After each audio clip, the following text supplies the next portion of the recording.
Boa noite.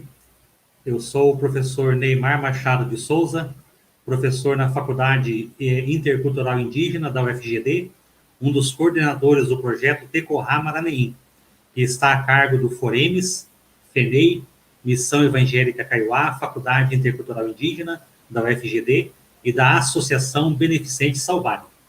Nós somos uma equipe composta pela professora Teodora de Souza Guarani, pesquisadora, professora indígena na Rede Municipal de Ensino de Dourados, pelo reverendo e sociólogo Valdomiro Cardoso Filho, da Associação Salvari, pela professora e pedagoga Andressa Vilas Boas e pelo Rafael Pellegrini, teólogo, músico e estudante de História, além do professor indígena Jorge Sanches, da etnia Guarani.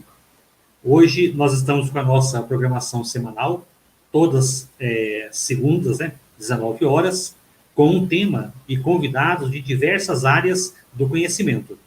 Acompanhe pela nossa página no Facebook, no YouTube e Instagram, deixem as suas perguntas para os entrevistados e não esqueçam de dar o like, o famoso joinha, comentar e compartilhar, para aumentar o alcance de nossa mensagem em defesa da vida, da saúde, da democracia e da ciência. As perguntas vocês podem deixar nos comentários, que nós leremos ao vivo e repassaremos aos nossos entrevistados. É com grande alegria que a gente recebe hoje, na nossa live, a professora Renata Praça, médica e infectologista, docente também, e uma especialista, uma das pessoas que está à frente na luta pela Covid. Agradecemos muito a sua presença, a sua disponibilidade em dialogar conosco.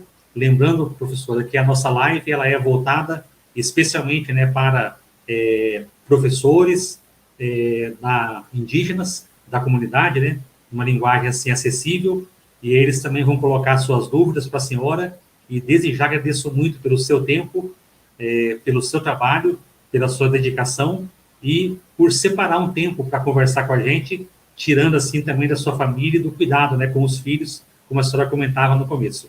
Seja bem-vinda, deixo então a palavra para a senhora se apresentar, falar um pouquinho da sua trajetória, do trabalho que a senhora faz. Seja bem-vinda. Olá, boa noite a todos. É com muito prazer que a gente está aqui. Eu sou docente da UFGD já desde 2006, eu sou do primeiro concurso da UFGD aqui, então tenho uma longa trajetória como professora ali na Faculdade de Ciências da Saúde, então difundir o conhecimento faz parte do que a gente faz e do que a gente é, e os professores, não mais do que nunca, são grandes disseminadores de informação, então é muito importante a gente alimentar eles com informações importantes e positivas, para que a gente faça toda essa escala de informações. Eu agradeço por poder participar. Obrigado, professora, pelo seu tempo. A gente já está vendo ali a mensagem do Lelson, nosso outro convidado de hoje, que é o enfermeiro Guarani. Eu espero que dê certo dele entrar, acessar aqui com um link. Estamos aguardando, mas enquanto isso a gente vai começando por causa do nosso horário também. Doutora, uma primeira pergunta.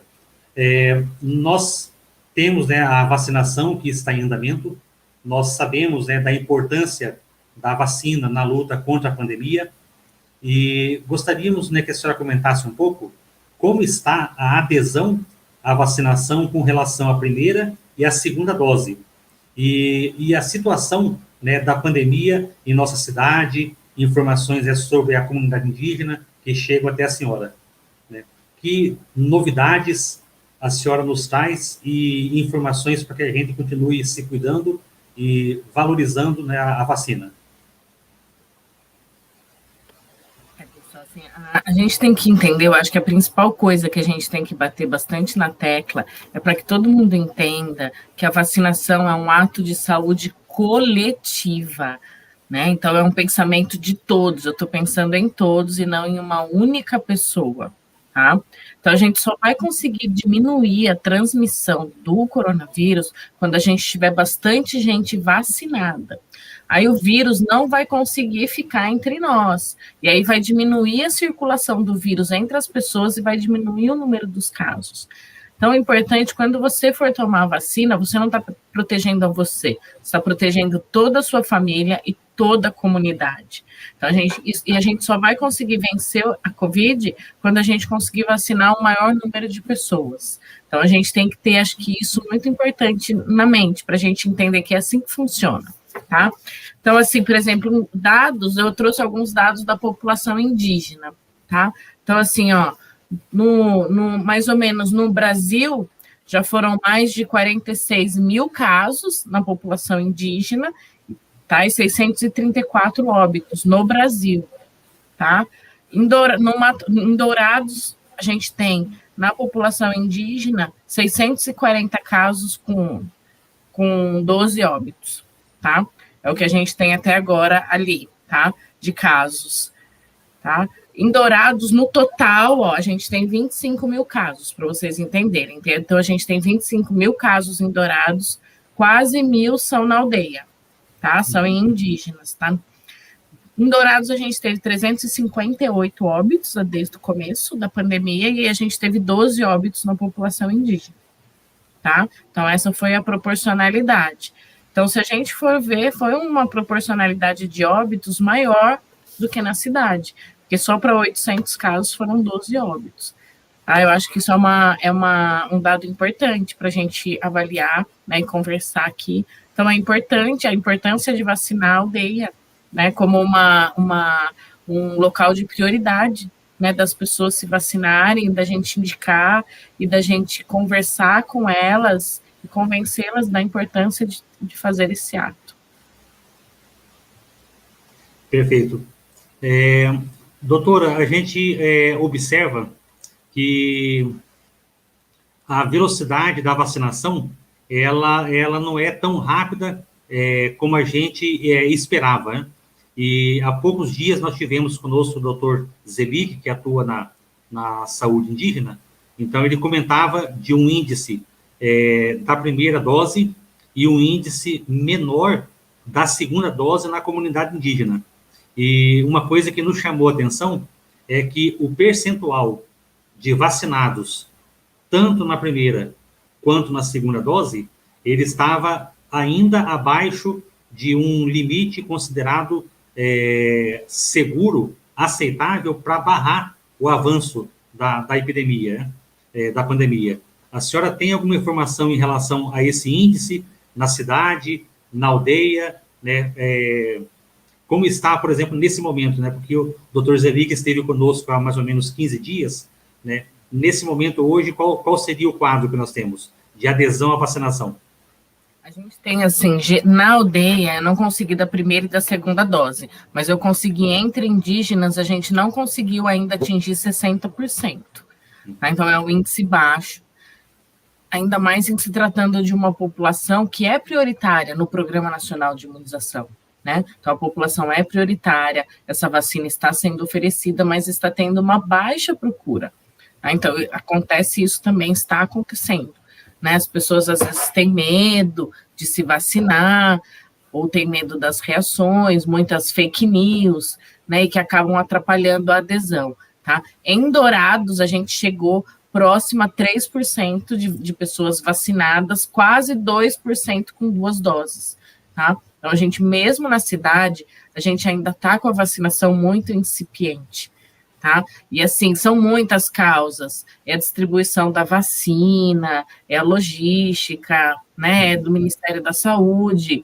Então, são muitas causas, mas, realmente, a velocidade de vacinação está abaixo do esperado para a gente como um todo. Uhum. A vacina, doutora, por si só, né? Eu tenho também as minhas dúvidas como cidadão, como um profissional que não sou da área de saúde, né? As vacinas, por si só, elas são capazes de evitar que a gente adoeça, ou elas evitam que, em caso de adoecimento, que o quadro se agrave? As vacinas que a gente usa no Brasil, a gente usa 2 vacinas, a Coronavac e a AstraZeneca. Essas 2 vacinas, elas são o que a gente chama de não esterilizantes. Então, o que é isso? Elas não impedem a transmissão, porém, elas impedem casos graves e óbitos, tá? Então, inicialmente, a gente vacina para quê? Para diminuir os casos graves e os óbitos. E o segundo objetivo da vacinação é diminuir a transmissão, tá? A gente tem um exemplo da cidade de Serrana, em São Paulo, tá? O Butantan, ele fez um estudo com a Coronavac na cidade de Serrana, que era um estudo de fazer o quê? De vacinar toda a população e ver o que aconteceria, justamente para responder essa sua pergunta, tá? Então, se eu não me engano, domingo, ontem, né, hoje é segunda, isso. Ontem, domingo, todas as pessoas da cidade estavam vacinadas com a primeira e segunda dose da vacina, ok?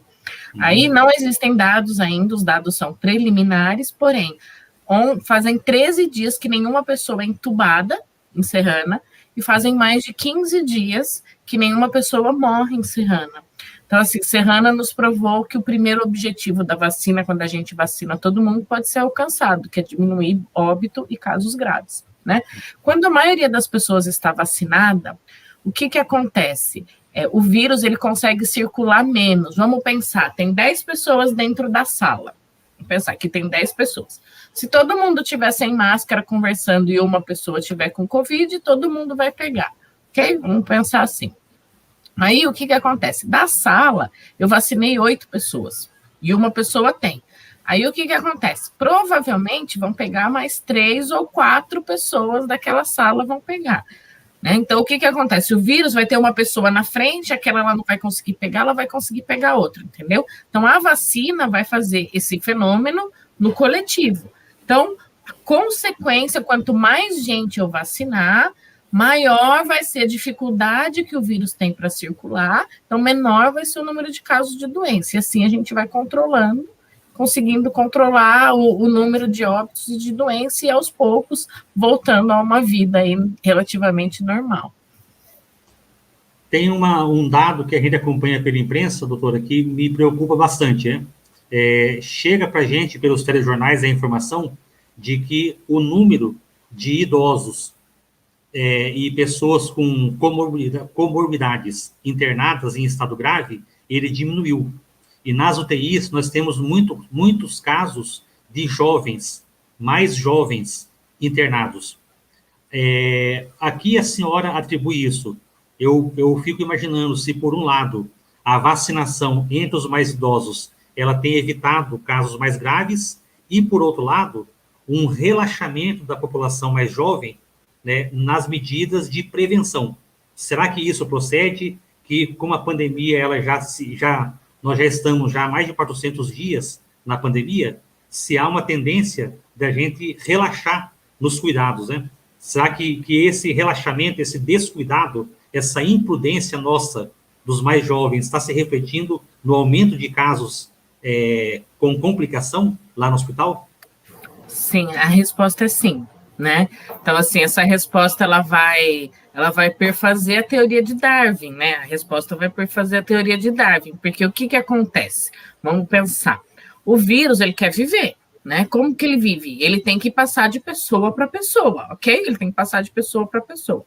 Então, quando começar a ficar difícil de passar para pessoa, ele vai começar a se mutar e se mudar para tentar voltar a passar, ok? Aí o que acontece? A gente tem um vírus que ele tem uma dificuldade maior de passar. Não consegue passar, que a gente está fazendo um monte de medida.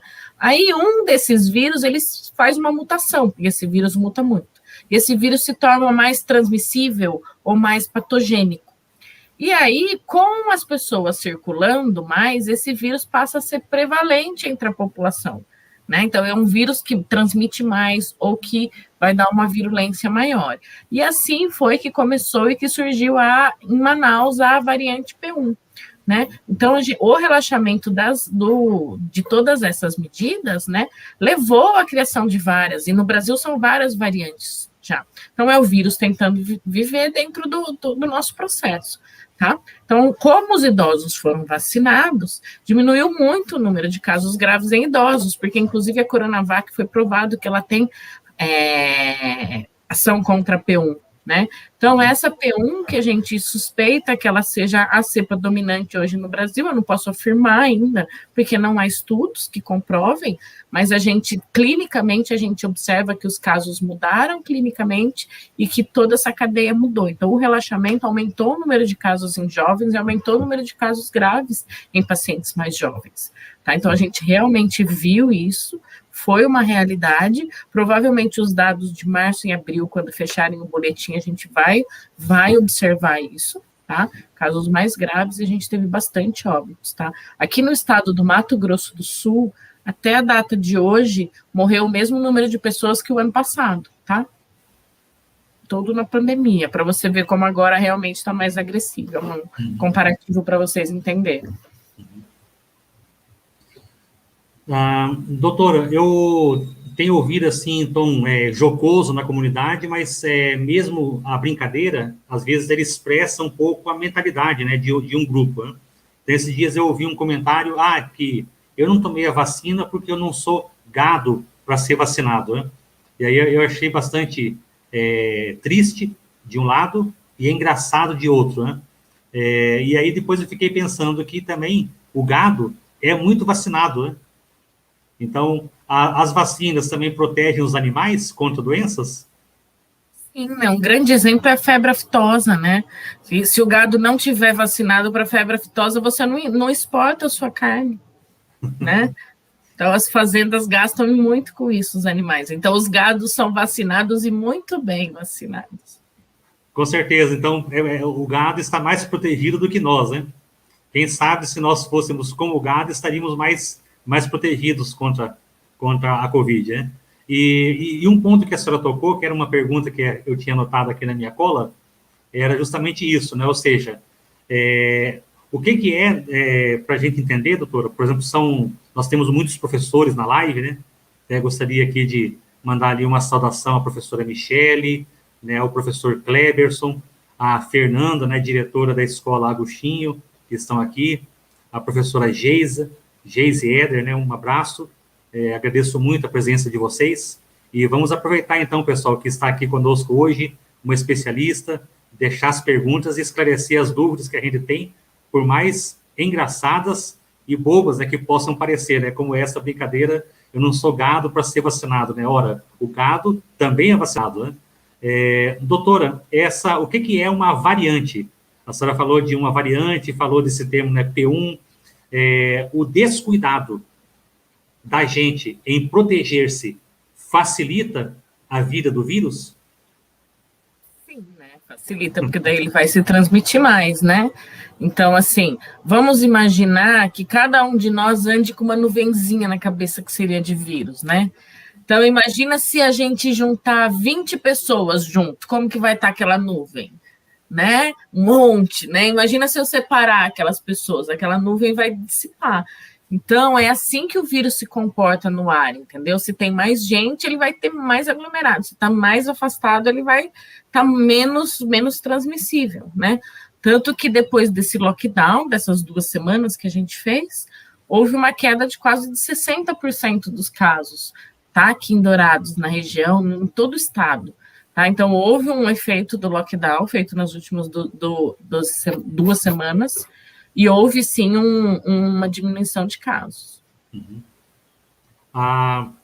Agradecendo, né, ali a presença da professora Geise, e ela fez uma pergunta, né, uma professora indígena da reserva, ela disse assim, ó, então, eu tomei as 2 doses, eu posso pegar a Covid? E eu acrescentaria à pergunta dela uma outra. Ela que tomou as 2 doses, se ela não tomar os cuidados, ela pode transmitir Covid para outras pessoas? Pode espalhar a Covid? Ela pode dar uma força para o vírus? Então, a resposta é sim. Quem tomou 2 doses pode pegar o vírus.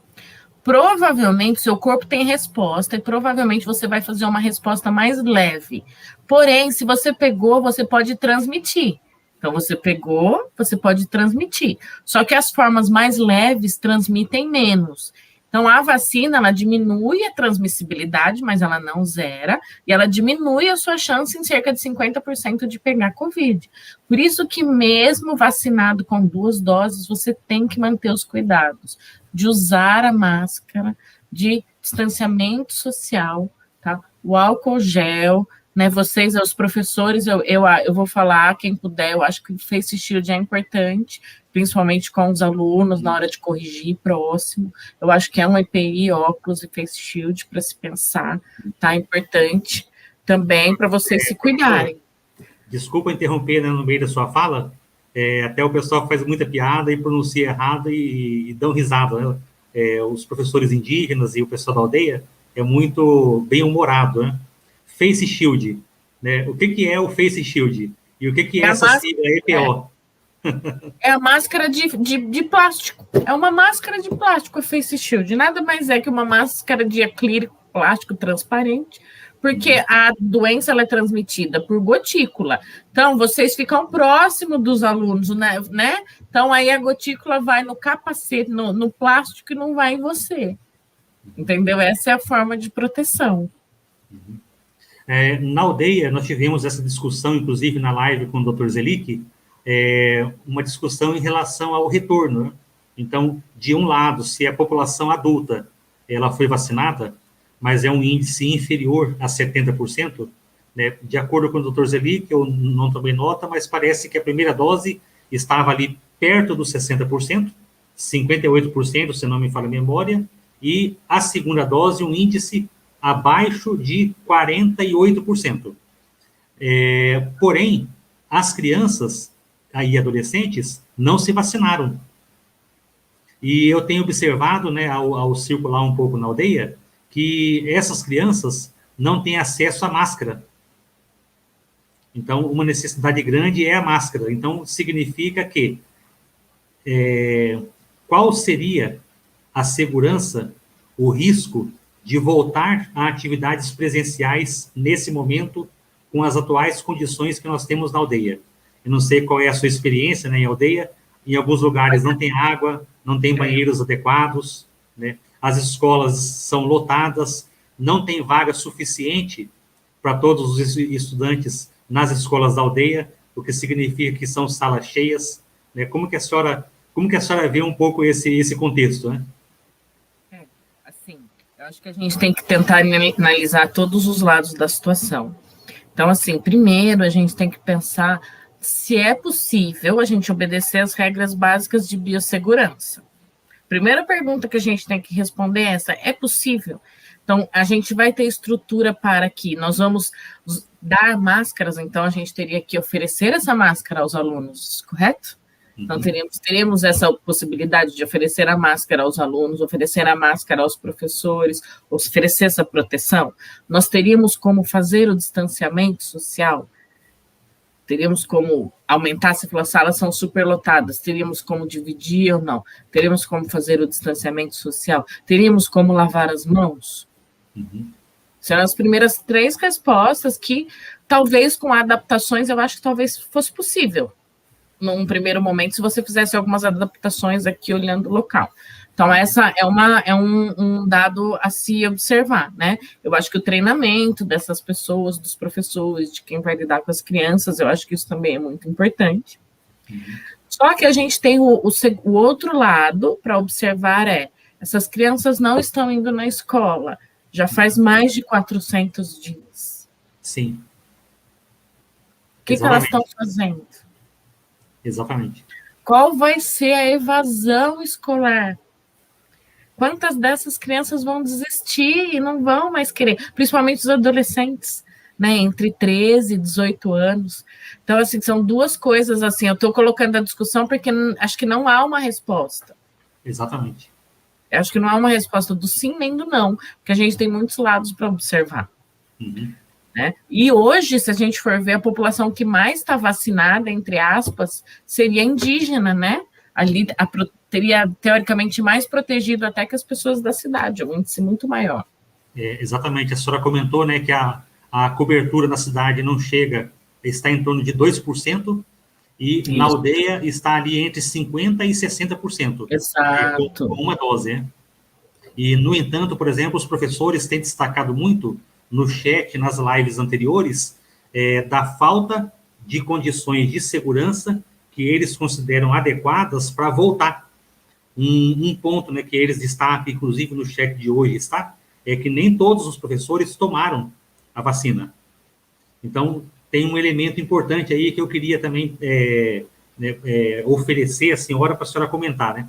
Uma parte dos professores que atuam nas escolas indígenas não são indígenas, são bem poucos, então não estão vacinados. Outra parte dos professores indígenas que atuam nas escolas indígenas moram na cidade. Então, até nesse momento, por exemplo, havia uma discussão, precisou ter uma decisão do Supremo Tribunal Federal para estender a vacinação aos índios que não são aldeados, que não moram em aldeia. E aí vem a minha pergunta bem objetiva para a senhora, né? Estava vendo o Jornal do Estado agora, antes da nossa live, e aí lá tinha uma previsão de vacinação para as aldeias urbanas em Campo Grande.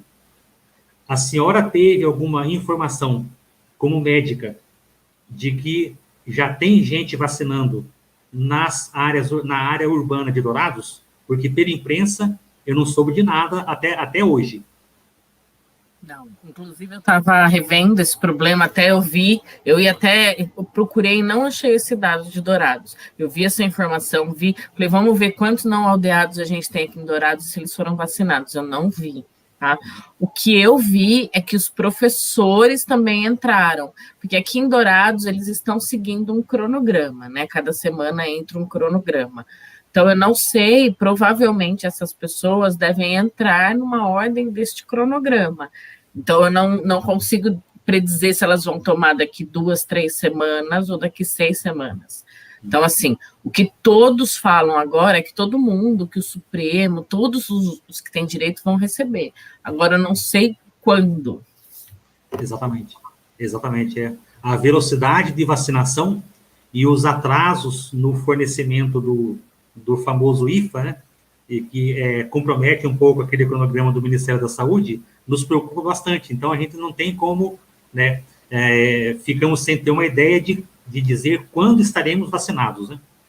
E além de um detalhe importante, tem ali uma pergunta, né, que é do Josiel Martins.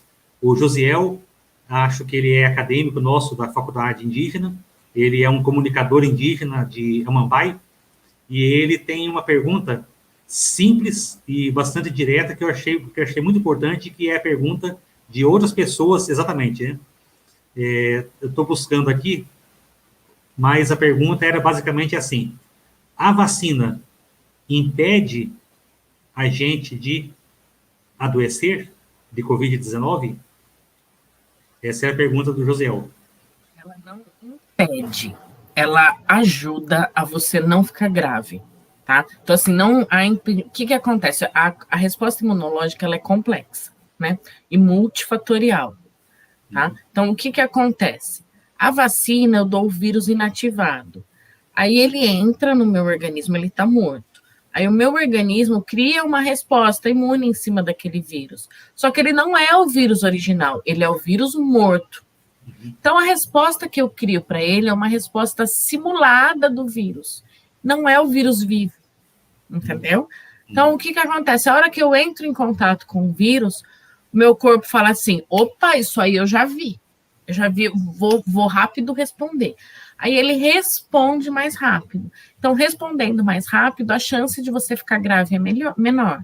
Vocês entendem? Então, essa é a lógica da vacina. Entendeu? Ela não é uma resposta perfeita, mas ela vai te ajudar para você não morrer daquilo.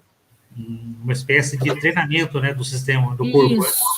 Isso. Essa é a pergunta exata dele, né? Por que o vírus pode contaminar as pessoas vacinadas? Acho que a sua resposta foi bem clara, né? Aproveito também para saudar a professora e psicóloga, né, Luciane Machado, uma parceira do nosso projeto, que esteve aqui em uma das lives também. E o Lelson, ele não conseguiu, né, entrar, e ele mandou aqui no chat para a gente uma pergunta. Aqui eu vou projetar na tela a pergunta do Lelson. O Lelson, doutora, ele é enfermeiro enfermeiro da etnia Guarani, e também atuou na linha de frente do Covid na aldeia, né? E é uma pena que hoje ele não conseguiu entrar no link, mas isso faz parte também do nosso contexto, a falta de conexão, as conexões, né, e equipamentos que não são suficientes para a gente conversar. Então, essa é a pergunta do Lelson. Doutora, esse vírus pode se tornar futuramente comum no nosso dia a dia?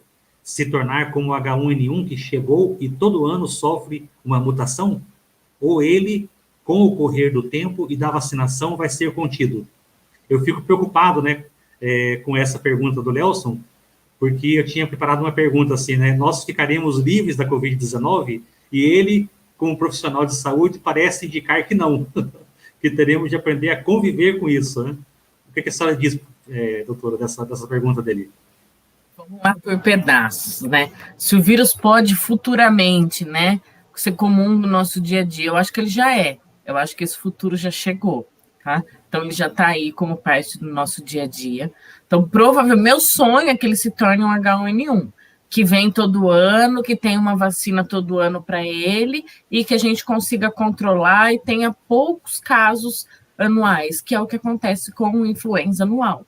Então, assim, o sonho de todo infectologista é que a Covid vira uma influenza, sabe? É o nosso sonho. Tá?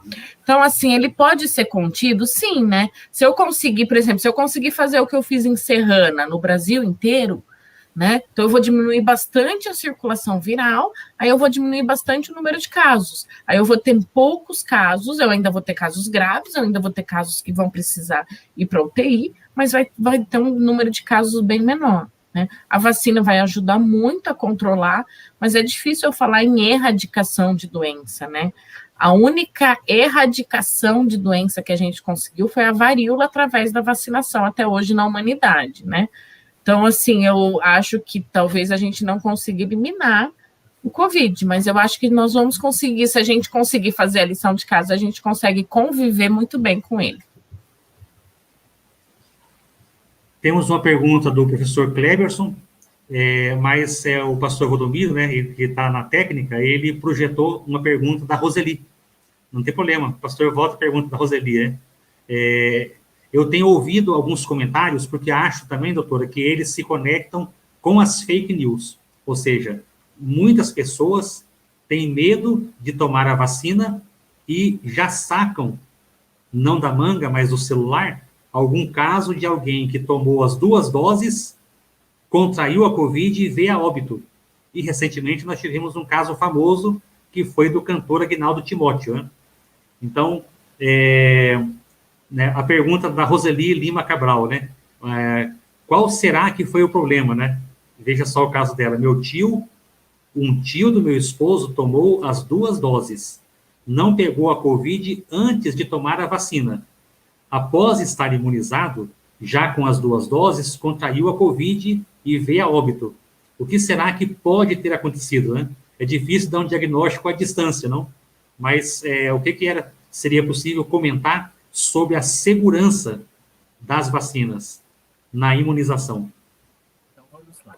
A vacina, ela não é 100%. Então, de 100 pessoas que tomam a vacina, 50 vão pegar Covid, ok? Dessas 50, 5 vão precisar ir para o hospital. Dessas 5, 2 vão para a UTI. E dessas 2, 1 morre.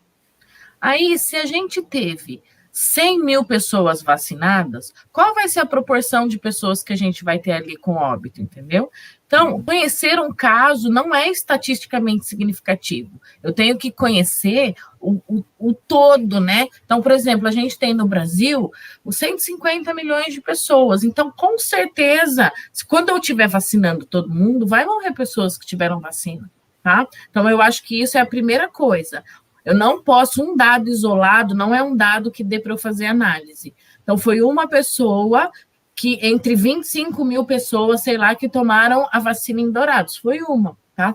E, assim, o que eu tenho visto de praxe, gente, de praxe, tomou a vacina, não usa mais tomou a vacina, não usa mais máscara, tá? Então, quanto mais, a gente tem que ver, quanto mais vírus entrar em mim, mais grave eu vou ficar. Então, você abandonar as medidas de prevenção depois que você já tomou a vacina também te coloca sob risco, tá? Isso é importante. A gente não pode abandonar, tá? Doutora Renata, eu reforço, né, a importância da sua disponibilidade em conversar com o público, conversar conosco, né? Nós somos uma live voltada para os professores das escolas indígenas. Eu observei, né, que a senhora dá bastante entrevista e eu agradeço muito, porque eu sei que muitos de nós, professores, não gostamos de dar entrevista, porque normalmente nas entrevistas o tempo é muito curto, nossas palavras são distorcidas, então muitos professores não têm paciência em explicar, em comunicar-se com o público, e a senhora tem. Então, eu sou muito agradecido pelo seu tempo, pela sua disposição em dialogar e atender as pessoas para tirar dúvidas. O professor Cleberson, ele é um professor indígena, Kaiowá, falante da língua, morador da aldeia Bororó, ele atua na escola Araporã, e ele tem aqui uma pergunta que está relacionada um pouco à realidade interna da aldeia, que eu vou projetar para a gente agora. Professor Cleberson pergunta: doutora, será que vocês, médicos, dando palestra para os evangélicos indígenas que acreditam muito no fake, será que eles entenderiam a importância da vacina? E eu acrescento, então, né?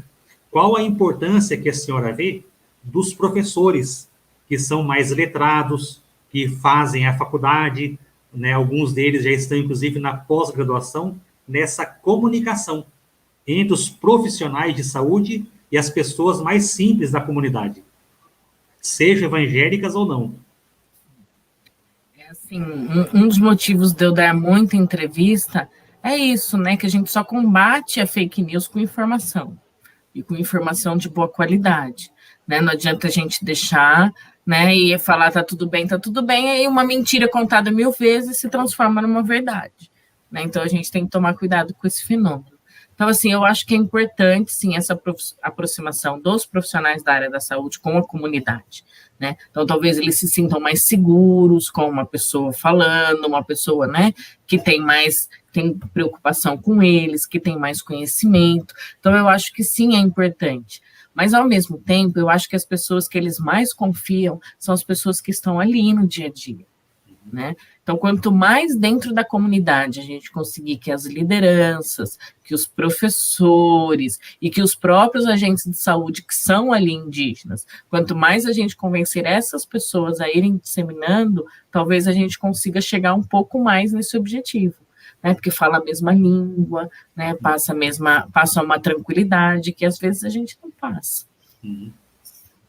Perfeito. O Josiel, né, está agradecendo a sua resposta. Ele disse assim, né, entendido.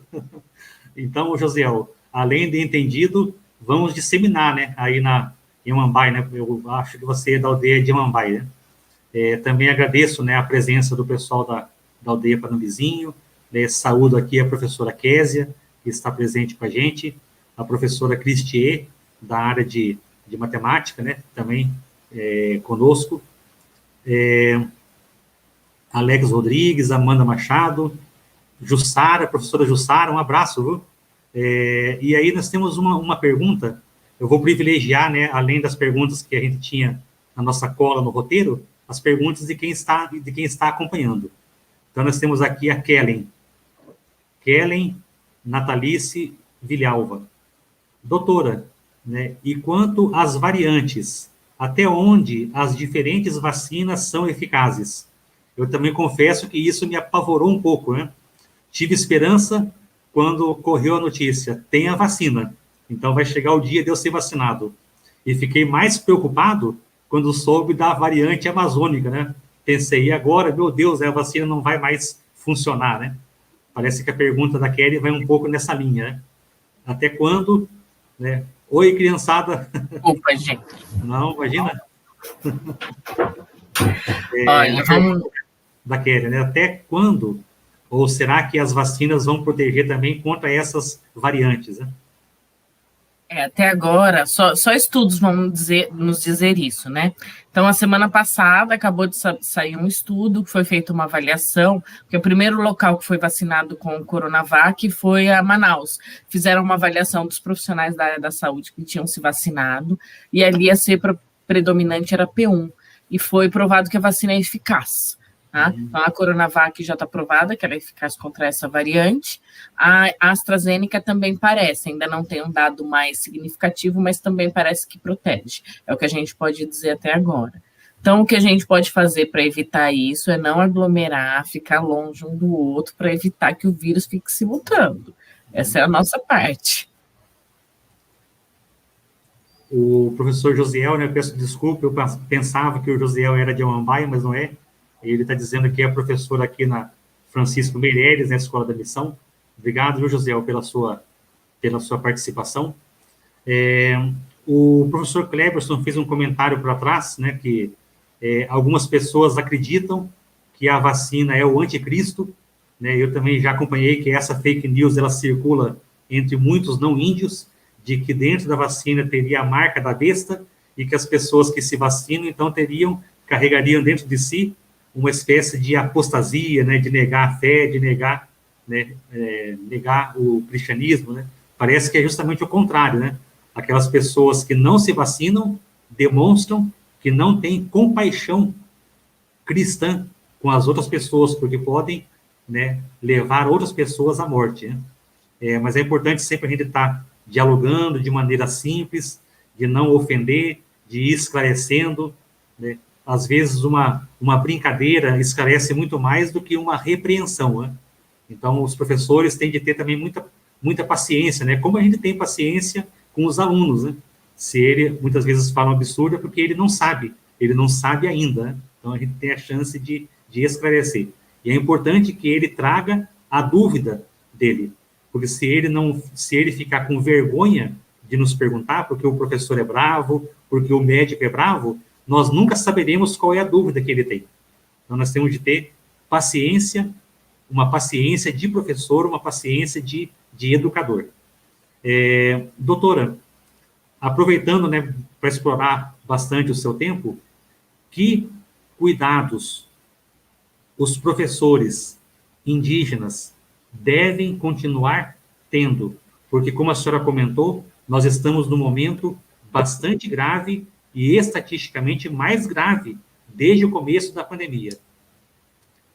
Como devemos nos comportar para diminuir o risco, né? O que seria um comportamento de risco? Caiu um pouco a conexão. Acho que a doutora já volta. Bom, então, enquanto isso, o Kleber está aqui, né, parabenizando pela iniciativa. A Ana Cristina, né? Oi, está me ouvindo? Ouvindo bem. Eu caí. Eu ouvi, você não ouvi nada. Quais comportamentos nossos são de risco em relação à pandemia, né? Em relação à pandemia, se cuida de si, da sua família e dos outros, e o que seria possível e desejável que eles façam na aldeia? Primeiro, assim, eu gosto de chamar esse vírus, eu falo que ele é o vírus da empatia. Ela veio ensinar a empatia para todos nós, assim. Então, nada do que a gente faz vai botar em risco só a gente, sempre vai botar em risco outras pessoas. Em risco ou em proteção, tudo, assim. Então, tudo que a gente pensar, então, eu fui na festa, eu visitei minha avó, eu passei para minha avó, eu passei para minha mãe. Então, assim, as pessoas próximas e as longe também, tá? Então, eu acho que é a primeira coisa. Então, assim, é um vírus de transmissão respiratória. Então, ele sai da gotícula da sua boca e do seu nariz. Então, primeiro, tem que usar máscara pelo próximo. Eu tenho que usar máscara pelo próximo.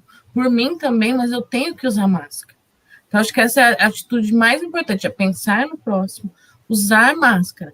E daí, para me proteger, manter a distância dos outros. Quando eu estou muito próximo dos outros, aquela contaminação pode vir em mim. Então, usar máscara, manter a distância, lavar as mãos, né? E ter empatia ao próximo, não, a gente não pode esquecer, e por enquanto a vacinação estiver indo nesse ritmo, é o que vai nos manter aqui unidos e vivos e saudáveis. Perfeito. A professora Carlene, né, faz um comentário que vai justamente nessa linha. A professora Carlene, ela é Guarani, né, uma professora indígena, moradora da aldeia Jaguapiru. Então, ela destaca justamente isso, né? Muito bom informar sobre a questão dos que já foram imunizados. E está dizendo, então, que muitas pessoas que já foram vacinados acham que não precisam mais continuar se prevenindo, né? Usando máscara, usando, né, o álcool em gel. Em relação ao contexto da aldeia, que eu queria, né, são informações que uma parte de nós já sabemos, mas eu acho que não custa a gente repetir. Qual a maneira correta de usar máscara? Né? Como que a gente deve usar máscara e que tipo de máscara de tecido são mais seguros? Por exemplo, a doutora Simone Simeonato, ela é colega, né, da UFGD, e ela e a Laís, elas fizeram uma doação para as crianças de máscaras descartáveis. E um comentário da Laís, que é uma técnica dela, me chamou muita atenção. Ela disse assim: eu vi, professor, nas fotos, muitas máscaras que não são seguras. Então, né, quando você ganha, ou você compra, ou você vai atrás de uma máscara, como que tem que ser uma máscara segura e como eu devo usar essa máscara corretamente para que ela me proteja e o outro também. Só um pouquinho, peraí.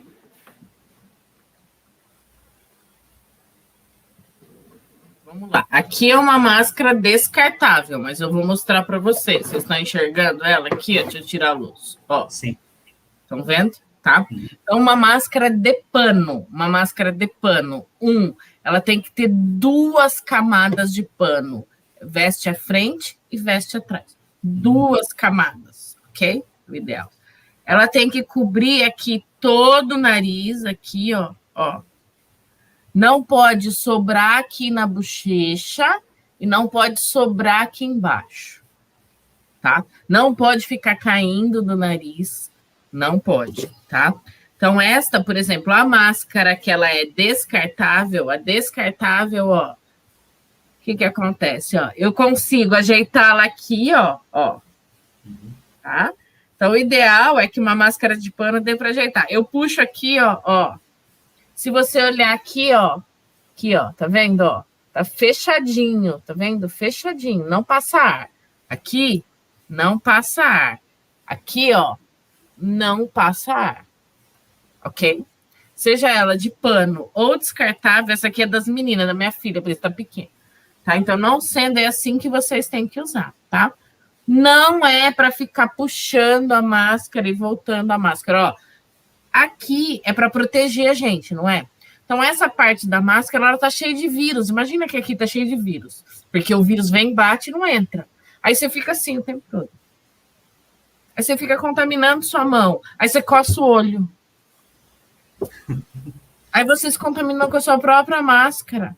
Vocês estão entendendo agora como que a gente tem que tomar cuidado? Por isso que tem que estar sempre com álcool gel. Pôs a mão na máscara, álcool gel depois. Às vezes você tem que colocar, às vezes não tem jeito. Né? Então, por isso que daí o álcool gel é um aliado. Pôs a mão, álcool gel. Tá, gente? Então, isso que é o ideal, tá? Aí, a máscara descartável, 2 horas eu jogo fora, tá? Geralmente, a máscara de pano, 2 a 3 horas, o ideal é trocar também.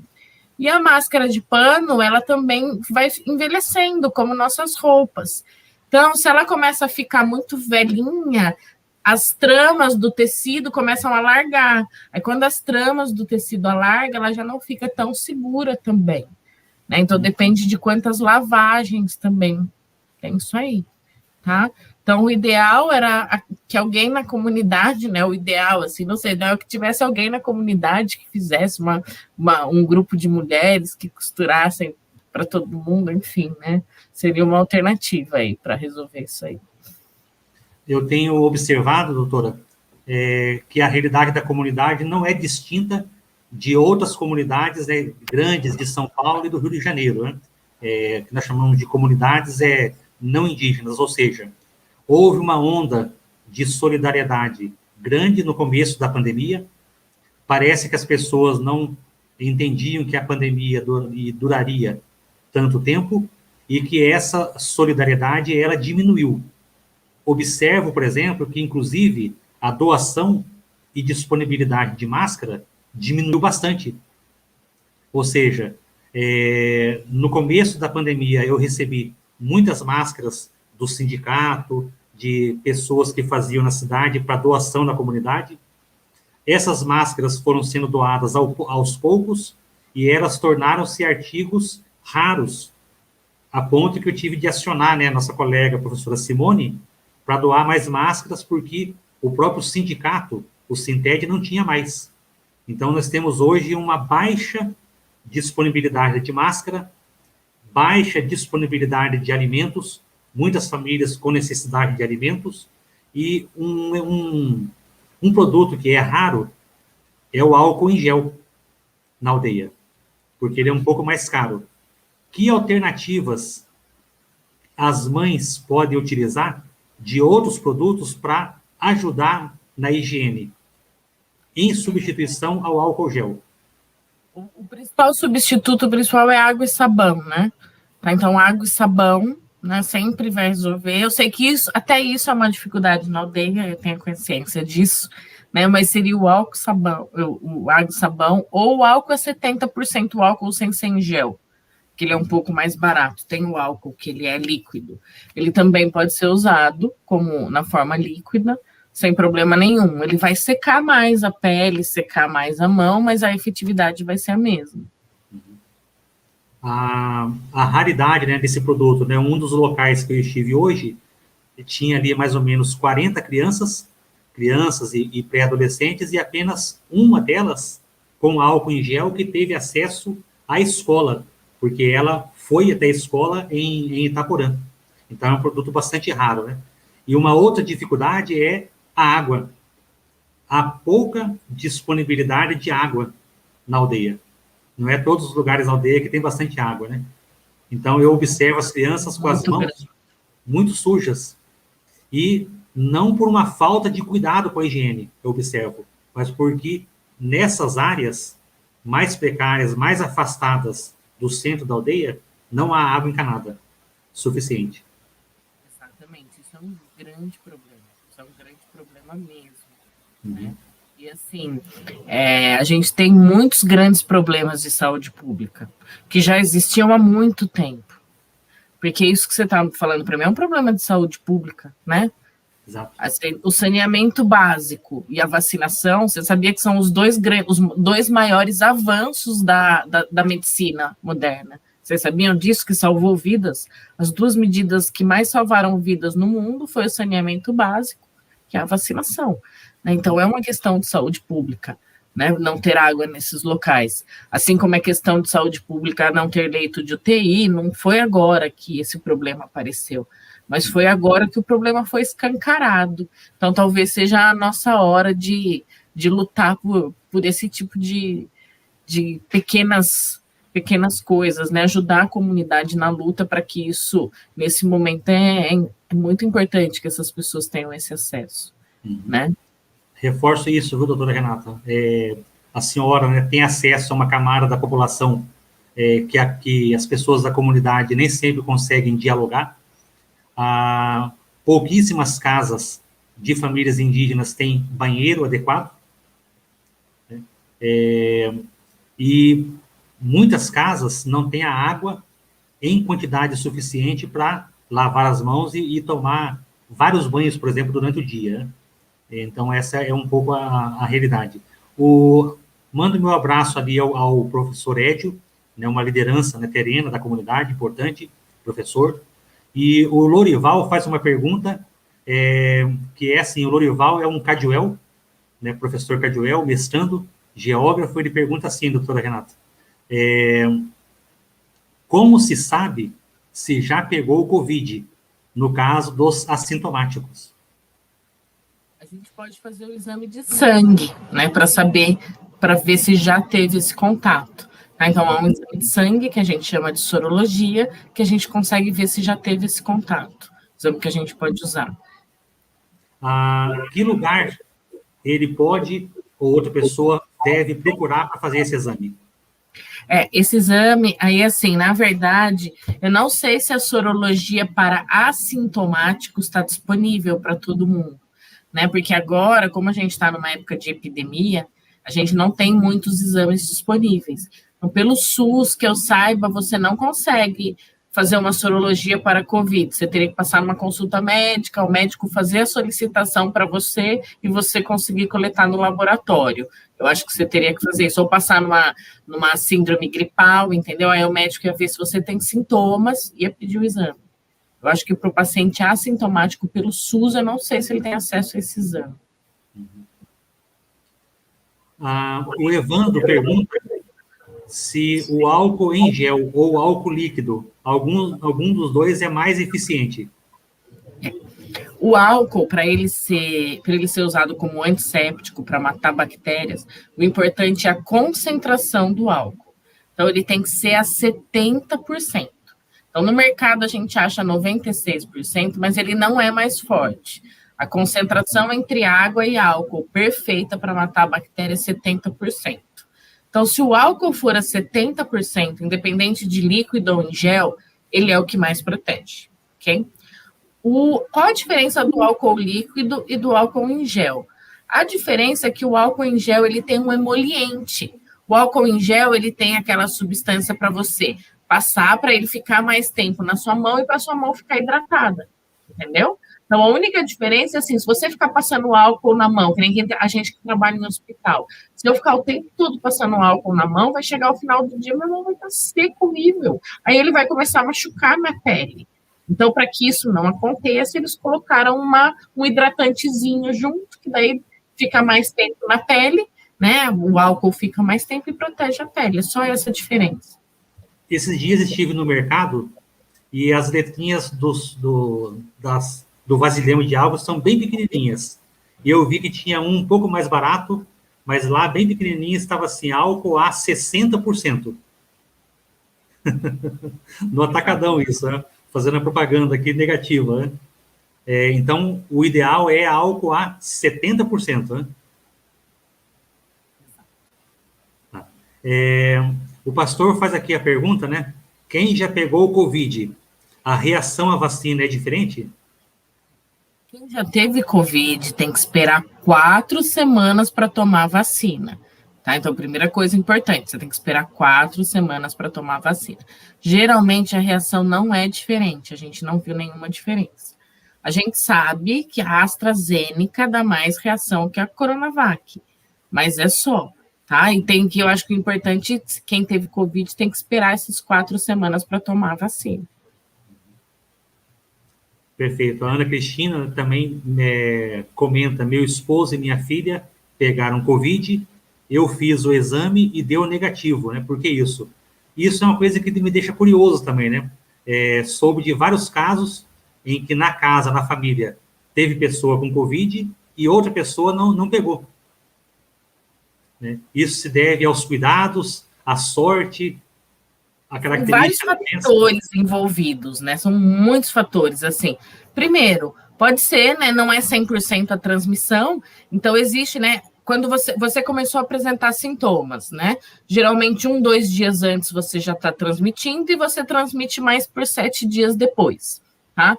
Então, primeiro, essa pessoa pode ter tido assintomático, né? Ter tido o Covid e ser assintomático. Aí, não sei que exame ela fez e deu negativo. É muito comum as pessoas fazerem o exame errado na hora errada e o exame dar negativo. Então, não sei que exame ela colheu, se foi o de sangue, do nariz ou o que aconteceu. Tá?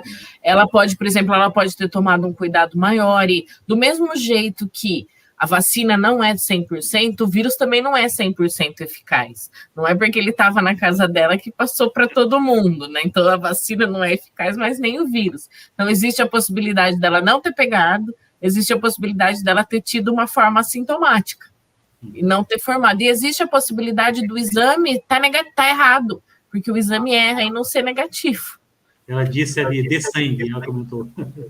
Então, o exame de sangue, quando você está assintomático, ele tem 20 a 30% de chance de ser falso negativo.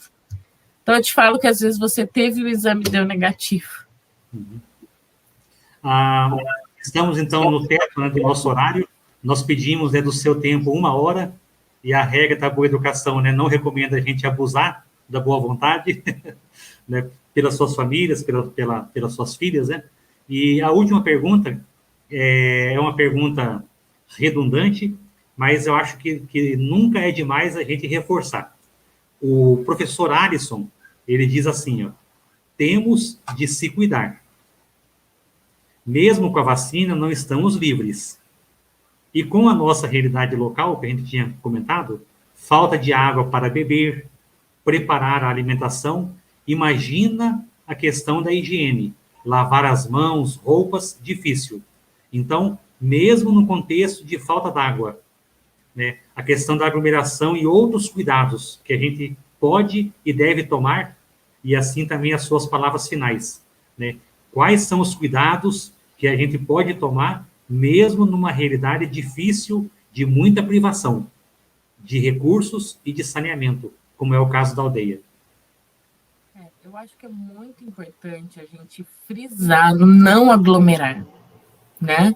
Então, não aglomerar não precisa de água, não precisa de nada. Então, não é para ter festa, não é para ter nada, nenhum local fechado. Todo local fechado, com janela, que tenha mais de 20 pessoas e que não tenha o espaçamento adequado, é um local que pode ter um aumento de disseminação do vírus ali. Então, isso deve ser evitado. Tá? Todo qualquer custo evitar a aglomeração.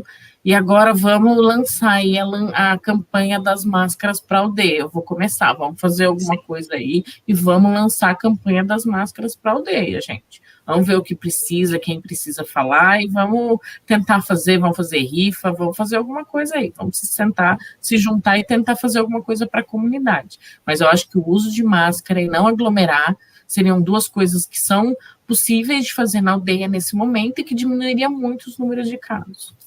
Depois da segunda dose, quanto tempo para estar protegido e imunizado? A última pergunta, e agradeço ao professor Alcir, né, pela pergunta, que ele é do povo Terena e atua na Escola Agostinho. Um abraço do Alcir. A gente aguarda pelo menos 4 semanas, tá? Mas lembrando que mesmo depois desse período tem que continuar se protegendo. Tá? E eu acho que, assim, a gente tem que cada vez mais pensar no próximo, pensar na gente como comunidade. E eu acho que a população indígena é um exemplo das outras pessoas a seguir como comunidade. Porque o Brasil está se mostrando, né, não só, não vamos culpar governo seja ele federal, estadual ou municipal, né, todos nós temos a nossa culpa, o nosso peso ou das coisas estarem como estão hoje. Né? Então, vamos refletir o que cada um de nós pode fazer para melhorar essa realidade. Né? E eu não sou douradense de nascimento, eu sou douradense de coração, então eu não venho de um local em que os indígenas estão como são, então eu acho que eu tenho um outro olhar, né? Então, para mim, eles são um povo unido, para mim, eles lutam por coisas por eles, então eu acho que a gente tem que usar isso como exemplo, que é esse exemplo que o Brasil tem que seguir para a gente conseguir sair dessa crise. Doutora Renata, muito obrigado mesmo, né, pela sua simpatia, pelo seu tempo, pelo fato da senhora fazer esse trabalho extra, que é informar a sociedade sobre eu já vi entrevistas da senhora sobre H1N1, né, entrevistas sobre agora a Covid. Agradeço muito a sua disposição. Desejo muita saúde para a senhora, para a sua família. Lembro aqueles que estão nos acompanhando que na próxima segunda-feira teremos outra live, se for necessário, novamente sobre a saúde indígena, sobre a pandemia, com um profissional de saúde. Segunda-feira que vem é o Dia do Índio, estamos preparando algo especial, né, para a nossa live. Doutora Renata, uma boa noite para a senhora, muito obrigado, e a sua saudação final, seu boa noite. Muito obrigado, foi um prazer mesmo estar aqui com vocês, eu estou à disposição do que vocês precisarem. Muito obrigada. Vamos acioná-la, com certeza. Uma boa noite a todos e até na próxima segunda-feira.